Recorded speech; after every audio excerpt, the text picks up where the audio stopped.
Hi, welcome to my drawing video on positive and negative space. Now, there are other terms that we can use to describe positive and negative space. Another term for positive space would be the object, the subject of our drawing, the thing. The other term that we use is figure, and that doesn't just refer to the human figure, it would refer to any object, anything that we recognize as something, as a subject of a drawing. And then the opposite or negative space would be the air surrounding the object, um, ground or background, um, or negative space. So we can often interchange these terms as figure ground, positive and negative, or positive and negative space when it relates to this kind of relationship within a composition, an image composition. Now, why do we want to focus on positive and negative space or that figure ground relationship? Well, it makes our compositions better. It allows us to arrange shapes on a format and on a page or on a page in an interesting and exciting way. And let's talk about that idea of format, because when we have a format, in the case of a pad of paper, we are usually given a rectangle, and we can choose to either place it horizontally, which is landscape format, or vertically. And then we have the edges of that format, right? The straight edges on the top, sides, and bottom. And those are things that we have to consider when we are arranging our shapes, when we're deciding what it is we're going to draw. And I have a still life set up in front of me, which is a great kind of exercise for positive and negative space. And you notice the objects that I selected have a lot of kind of interior shapes, openings within them, rather than just kind of solid, simple forms, because this will give me a lot more variety in terms of looking and seeing in between parts of objects. All right, now I'm going to kind of do an example here of a positive and negative space drawing, but rather than using the format edges of the paper or the pad, I'm going to create a format and then work within that format. So by doing that, I can just draw a rectangle or square anywhere on my page, right? So I'm going to draw let's say a square format here. Right, so that is the drawing, the dimensions and proportion of the drawing that I'm going to create.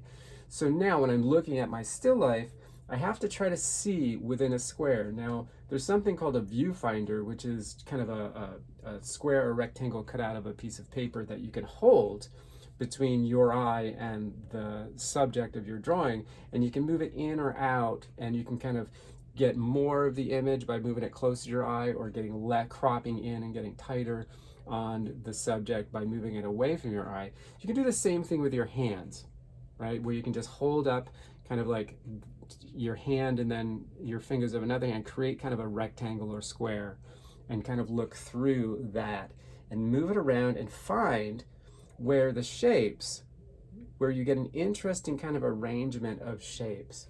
So I'm going to kind of come in here with a square and show you how I can kind of come up with kind of an arrangement of shapes here within my format. Okay, so I'm going to find, okay, I just found a shape. Now, when I say shape, I'm focusing on the negative shapes, not the objects. I try to ignore the objects and only look at the spaces kind of in between and around them. Okay, so I found this. So I'm going to go and I'm going to do this.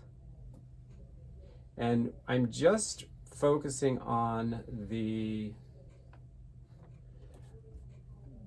contour, right? Just the contour edge of the shape that I'm trying to make. So I've established that shape in the upper left-hand corner, right? So now I've created two shapes, right? 1 and 2, right? A small and a large in my format.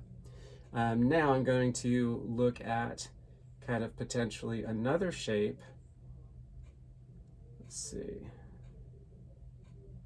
right here.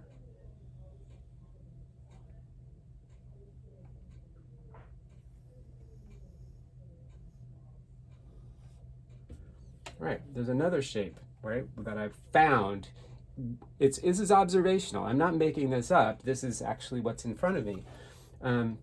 So now I've created how many shapes? 1, 2, 3. Now you notice I'm taking my shapes all the way to the format edge, right? If I was using the rectangle of the paper as my format, I'd be taking the lines to the edge. Because when you do that, you're actually creating a completely different shape. You're breaking up that square or that rectangle or whatever the format is, which makes for a very interesting composition. Okay, so now what else? I've got more shapes here that I have to deal with. So let's see, here we go. I'm going to now start here. There's another one.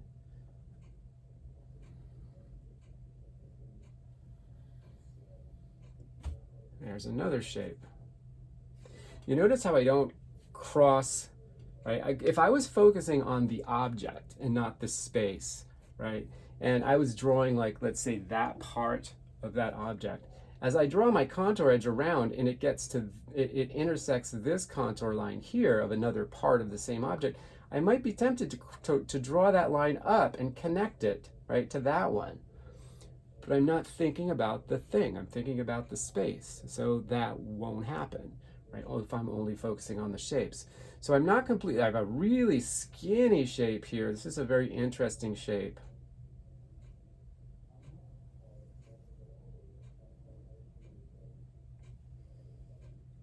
Right there, right? And then I'm going to continue around. Let's see, there's another shape here.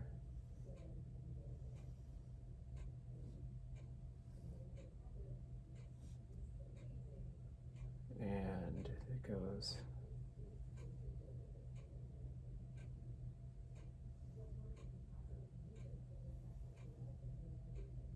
All right, there we go. And I have one little shape here, kind of making it like that. There we go. All right, so I think I've kind of dealt with everything. Okay, now, once I've kind of created or described all my negative shapes, the next thing I do in this exercise is to fill in the negative. And this is a Conte, so I can't really erase. And I don't want to go solid black because it's just not necessary to use that much material. As long as I kind of just generally fill in all those. So what you end up with is a silhouette of the objects, right, that were in front of you. Meaning it's just seeing kind of like their shapes.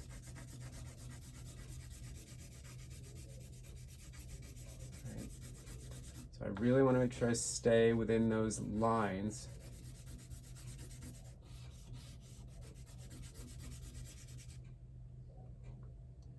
Get this one.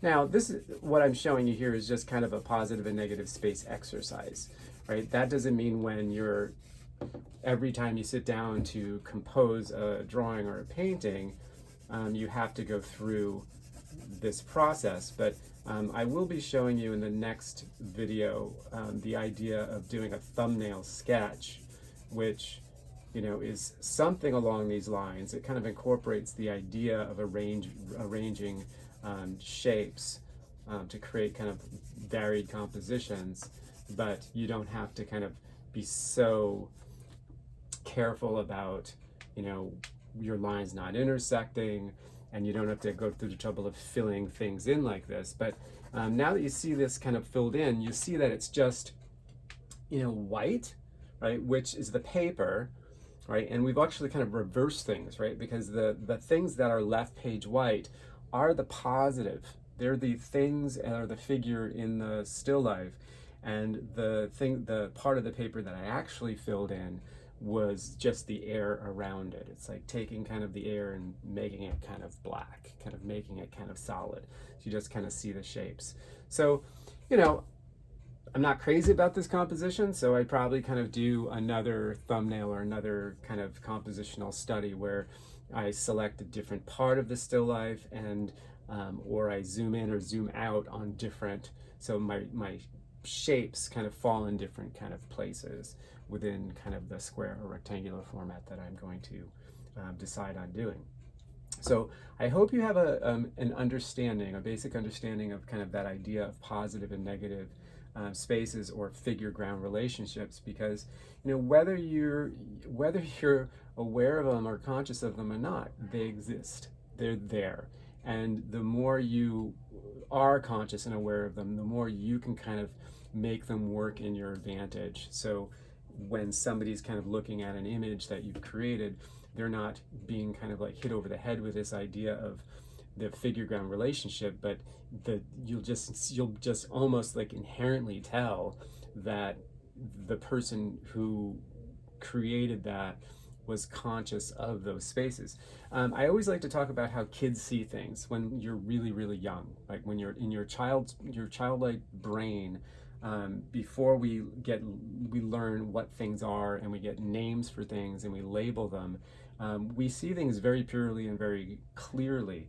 And when we look at objects, we don't see the thing because we don't know yet really what they are, and we focus on the shapes of those things, the colors, whether they're dark and light, if they have patterns on them. Those are the things that we see. And as we get older and we learn, oh, that's a toy, that's a pair of scissors, then our mind almost defaults to what our mind thinks they look like, and not actually seeing what it is that's directly in front of us. So we want to kind of, if we want to get really in tune with kind of like seeing and observational drawing, we really do need to try our hardest to almost unlearn that labeling and that naming of objects, and just trust our eyes, trust what you see, and not what your brain sometimes is telling you something's supposed to look like. Okay, well, thank you, and I look forward to the next video on thumbnail sketches.